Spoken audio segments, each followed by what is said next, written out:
Ok? Estamos novamente aqui.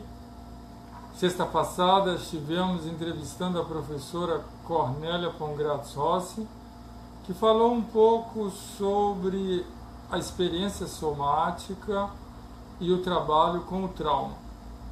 Hoje, como prometido já, estaremos falando um pouco sobre as emoções primitivas, raiva, medo e tristeza.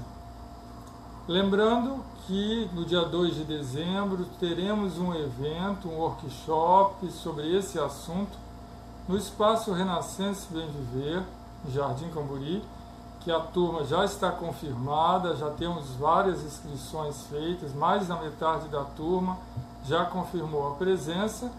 E também, como a gente já colocou aí na abertura, nós estamos com um site, com um blog disponível no ar que se chama renascensebemviver.com. É um movimento da gente estar levando essas falas, da gente estar tendo esse espaço de convivência, de conversa, trazendo algumas novidades aqui para o Facebook. E também lá no site teremos esse material presente em vídeo para que as pessoas possam ter acesso. Já temos até outros dados lá no renascensebemviver.com. Então, iniciando um pouco o tema aqui, a gente gostaria, o porquê desse nome Emoções Primitivas. Porque, na verdade, desde os antigos animais, a emoção de raiva e de medo, ela é uma emoção instintiva. Ela protege o animal, ela faz o animal lutar pela sua sobrevivência, pela sua presença num ambiente hostil, para dar a ele segurança, para dar a ele condição de viver numa certa tranquilidade, de se cuidar naquele ambiente. A raiva e o medo estão muito presentes naquele movimento, naquela condição de luta e fuga tão necessária para a sobrevivência desses animais no meio ambiente. Também é importante lembrar que isso foi muito bem estudado e houve até uma teoria de um médico e neurocientista norte-americano, Dr. Paul MacLean. Ele era da Escola Médica de Yale e do Instituto Nacional de Saúde Mental dos Estados Unidos, que ele apresentou no final do século passado essa teoria do cérebro triuno ou cérebro tríplice, mostrando que o ser humano tem uma estrutura no sua base, no seu tronco encefálico, que seria aquela que cuidaria dessa sobrevivência. Essa estrutura, ela trabalharia um pouco com essas emoções que vamos falar um pouco mais. Mas vamos entender um pouco primeiro o que esse neurocientista, o Dr. Paul MacLean, fala desses 3 cérebros biológicos funcionando em conjunto. Ele dizia o seguinte, que é como se dentro de nós vivêssemos complexas emoções e que estão presentes em 3 principais níveis. Que é mais básico, de sobrevivência, pela nossa condição mais instintivo, que por outro lado atua no sistema nervoso autonômico e que pode se ativar da forma que é chamado de simpático e pode descarregar essa tensão na condição do parasimpático. É uma terminologia para se compreender essa ativação defensiva. Também ele começou a entender que existiria uma área intermediária que trabalharia um pouco mais as emoções afetivas, os afetos, os vínculos, as ligações e as consequências dessas ligações. Também o mesmo percebe que o ser humano, como um ser já um primata que toma consciência dos seus atos, ele tem uma capacidade de buscar, com essa consciência, elaborar aquilo que vem a sentir com essas emoções mais básicas e primitivas. E para começarmos a falar um pouco sobre isso aqui no Facebook com vocês, nós começamos lá da base, lá da compreensão desse arquipálio que é essa estrutura mais de base, que está lá vinculado ao tronco encefálico e que trabalharia o quê? Esse comportamento agressivo, os comportamentos repetitivos, e junto ao comportamento agressivo, a raiva que nos faz atacar ou igualmente nos defender. Então, é um processo em que eu utilizo dessa emoção para meio poder sobreviver ao ambiente em que eu estou envolvido. Então, quando nós entendemos que os animais usam isso, eles usam isso em muitas circunstâncias, inclusive é aquele que o animal delimita o território, em que ele luta com o opositor para poder ter para si o território aonde ele poderá ter a continuidade da sua espécie. É aquele que faz com que a gente busque conquistar o terreno para que possamos viver numa certa segurança. Então, olhando de certa forma, existe uma maneira de olhar para essa raiva que não é de todo negativa. É o que diz um outro neurocientista, o Antônio Damaso, da Universidade da Califórnia, do sul da Califórnia, no seu livro Em Busca de Spinoza. Ele fala assim: a raiva ou a tristeza já não são muito benéficas quando usadas na sociedade, na interação entre as pessoas. Mas, em alguns momentos, a raiva pode ser positiva para desencorajar um abuso, uma agressão, para te proteger de alguém em que você precisa aprender a dizer não. Porque algumas vezes, na submissão, na dificuldade em delimitarmos território, nós poderemos sofrer do outro uma invasão da nossa própria intimidade, a não conseguir mostrar para ele que nós temos uma borda que deve ser preservada, que nós temos também que cuidar de nós e construir com o outro limites saudáveis nessa relação de troca. Então, a gente acaba, e fomos criados numa sociedade em que muitos diziam: ah, mas a gente não deve ter raiva, a raiva é feia, a gente precisa reprimir a raiva, e não é bem assim. Como diz Antônio Damaso, esse neurocientista, o Dr. Paul MacLean, e a neurociência e os estudos psicológicos, ela, quando bem utilizada, ela pode sim inibir uma situação difícil, guardando com aquele que precisamos ter um limite, uma hierarquia, uma condição de equilíbrio nessa relação. Igualmente, é importante falarmos um pouco do medo. Outra emoção básica presente lá nas reações de defesa dos animais e que algumas vezes reprimimos, não sabemos lidar com medo, temos uma noção do medo como algo negativo. E vou pegar também fazer essa citação do Damasio, em que ele diz o seguinte: quando a emoção é o medo, também esse estado que está bastante marginalizado pode ter vantagens, desde que esse medo seja justificado e não seja o resultado de uma apreciação incorreta de uma situação ou o sintoma de uma fobia. O medo pode ser um excelente apólice de seguro que tem salvado e melhorado muitas vidas. Eu vou comentar um pouco sobre essa fala desse neurocientista, que tem um medo problemático, aquele que construímos psicologicamente sem nem entender algumas vezes ao quê. Algumas vezes nós temos chamadas reações de pânico, que são medos que temos das nossas próprias sensações.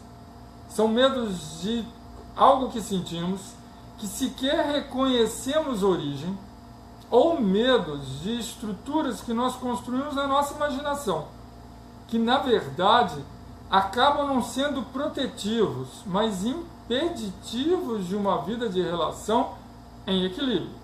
Por outro lado, nós temos que ter um medo que nos defenda, que nos proteja, inclusive, de situações arriscadas. Nós temos uma estrutura hoje bem estudada no sistema límbico, que é a amígdala cerebral, e que ela armazena várias dessas situações em que o medo é necessário para a nossa proteção e segurança. E isso é importante porque nós sabemos, temos que saber lidar com segurança com os desafios da vida. Exemplo, nós temos que saber como atravessar uma rua para evitar um possível atropelamento. Nós temos que saber observar dentro de uma praia a altura das ondas, a presença de possíveis buracos.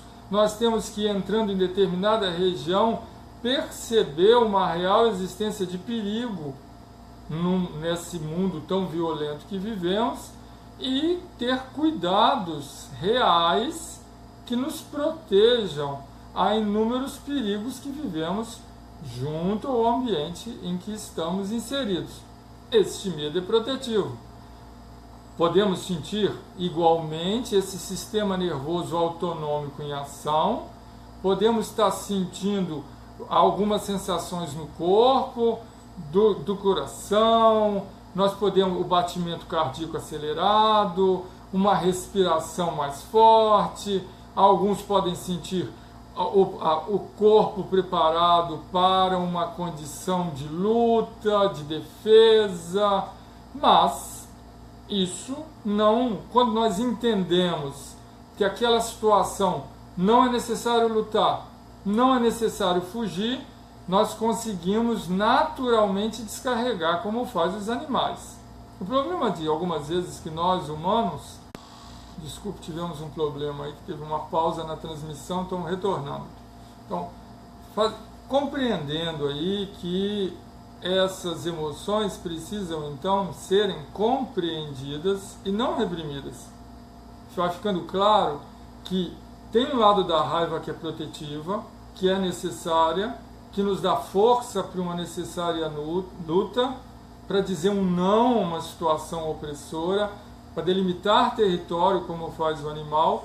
Também tem um lado do medo, que é importante, pois ele nos previne de situações de risco, difíceis, e que precisamos estar atentos.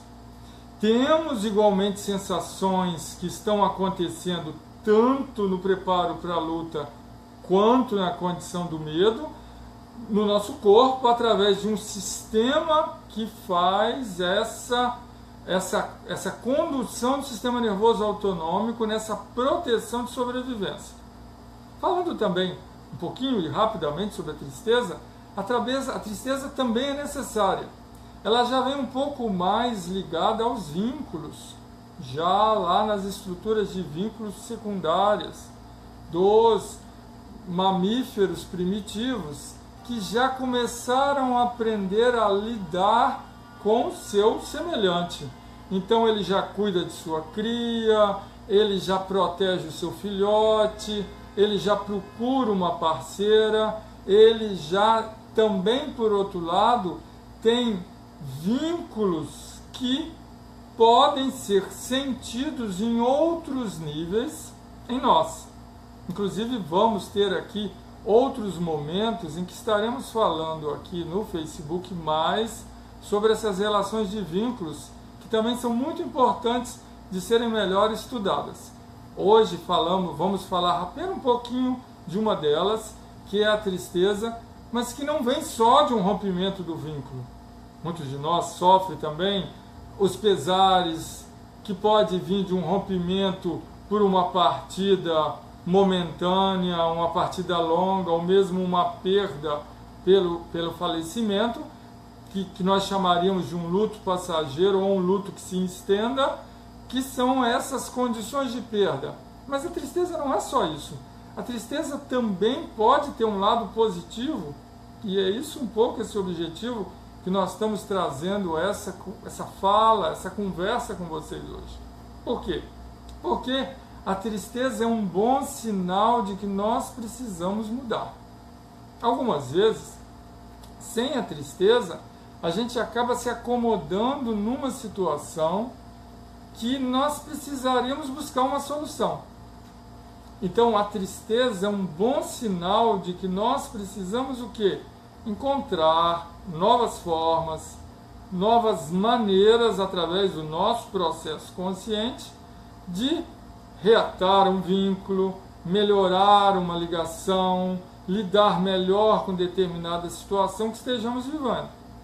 Então, se nós entendermos a tristeza como esse estado de alerta psíquico para um trabalho de transformação, né? Algumas vezes ela pode vir como angústia, como dizia Freud, anger, que é essa situação de desconforto no peito que nos mostra, olha, tem alguma coisa que não está legal, tem algo que eu preciso trabalhar. E por isso que algumas vezes a gente não pode simplesmente sentir uma tristeza e é muito comum, aí vem alguém e fala assim, deixa pra lá, esquece que passa. Algumas vezes pode passar, mas outras, e em muitos casos, ela pode estar represada em nós. Nós podemos estar não trabalhando, não elaborando, não tomando consciência destes processos que a motivou, que gerou todo esse conteúdo, que gerou todo essas sensações e sentimentos, e alimentar essa condição de tristeza, e ela pode vir a se tornar uma condição depressiva.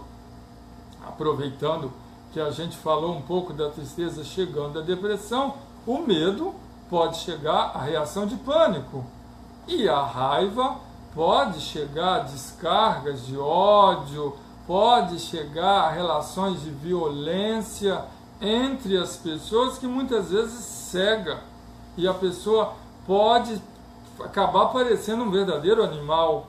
E aí a gente percebe como nós temos dentro de nós, e por isso que nós trouxemos a teoria do Dr. Paul MacLean, esse potencial, sim, de fazer amor, de compreender, de elaborar, esse potencial de ternura, de paz, esse potencial de elaboração de conteúdo, mas nós temos também, gente, e nós não podemos esquecer disso, emoções primitivas. Nós temos instintos de defesa, nós temos instintos de ataque, nós temos instintos primitivos que nós recebemos do nosso sistema autonômico para nos ajudar a viver melhor no nosso dia a dia e no nosso mundo de sobrevivência.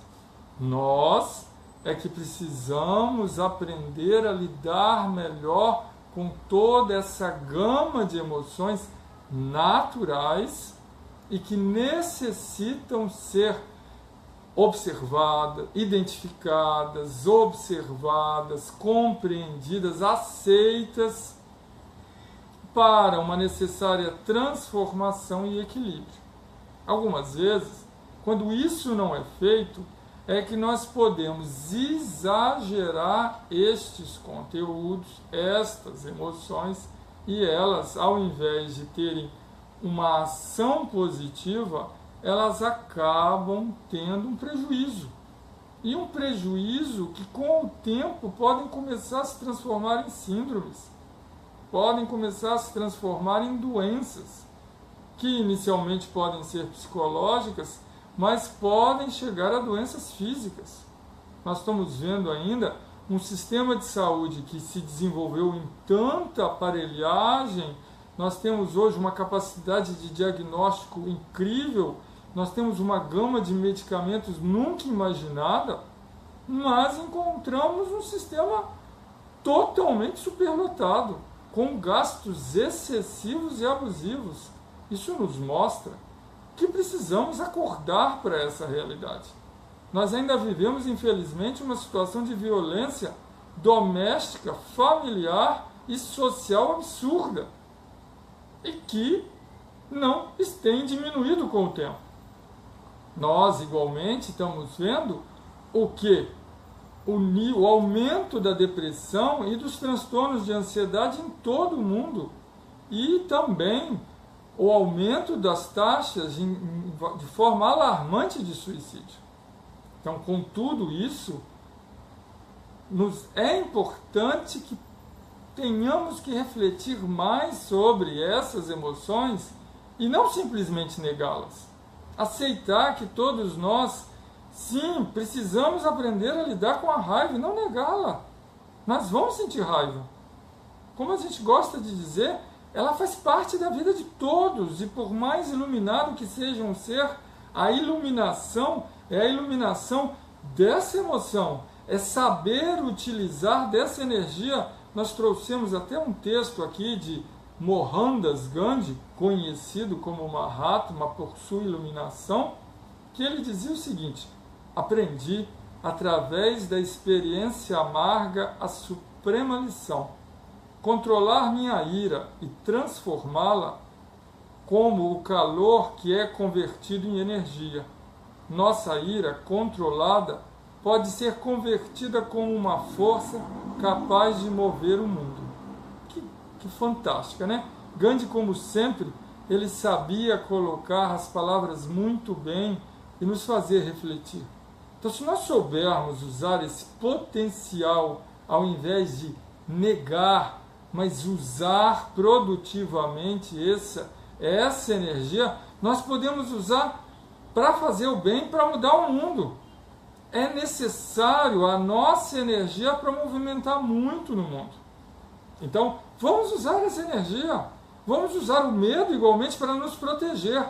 Mas vamos ter cuidado daquele que simplesmente nos sabota, nos impede de viver em equilíbrio e em paz.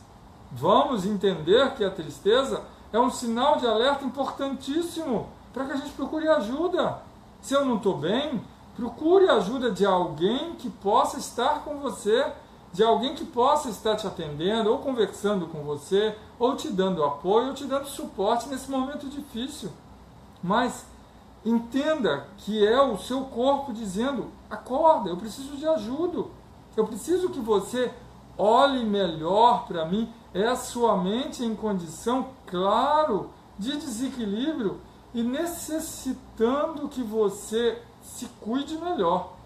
Porque tem um outro problema dessas emoções, que algumas vezes nós podemos levá-la contra nós mesmos. E aí, usar a raiva contra a nossa própria pessoa. Ao invés de ela vir como defesa, ela vem como autoagressão. Usar o medo para achar que nós já não temos mais como enfrentar as dificuldades da vida.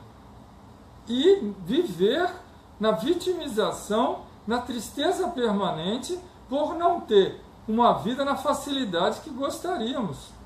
Numa vida, numa ilusão imaginária que nós construímos para nós como aquilo que idealizamos viver.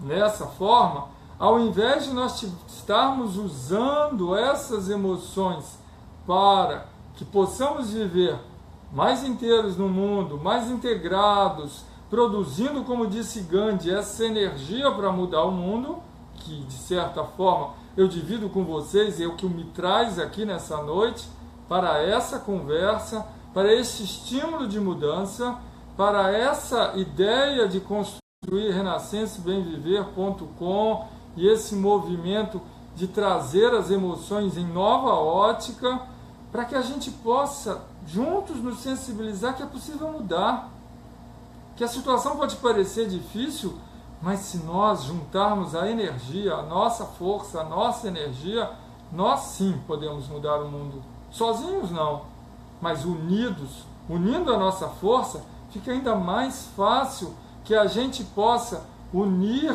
tudo isso, toda essa energia, dizendo não àquilo que é abusivo, àquilo que nós não concordamos, sabendo, por outro lado, recusar e ter um pouco mais de prudência com essas propostas que não têm muito cabimento, que são colocadas na ilusão, muitas vezes, para a nossa aceitação sem reflexão plena. E também para aprender a entender que o mundo real, nem tudo que nós imaginamos poderá ser obtido. Ok? Então eu convido vocês, eu acho que nós estamos chegando aí a quase meia hora de conversa. Nós sempre que possível estaremos aqui na sexta-feira, às 19 horas. Estaremos lá no dia 2 de dezembro, no Espaço Renascença Bem Viver, em Jardim Camburi. Lembrando que nós temos o Renascença Bem Viver no Instagram, temos uma página Renascença Bem Viver no Facebook e agora estamos com o site renascencebemviver.com. Muito bom ter tido essa outra oportunidade de diálogo, de conversa. Espero que a gente possa estar trocando. Eu vou ver a colaboração de vocês e aí eu posso estar trazendo num futuro momento até, vocês podem até mandando tanto para a minha página quanto no Instagram ou lá no site, que tem até um blog, algumas perguntas, algumas dúvidas a respeito desse tema, e a gente pode estar na próxima oportunidade respondendo as perguntas sobre as emoções primitivas. Posso contar com vocês? Então lá na renascencebemviver.com tem uma parte que é contato, você entra em contato, passa a sua dúvida e a gente pode fazer uma próxima só tirando algumas dúvidas e aí eu trago aqui a dúvida, converso a respeito do assunto e a gente ainda fala um pouco mais desse assunto.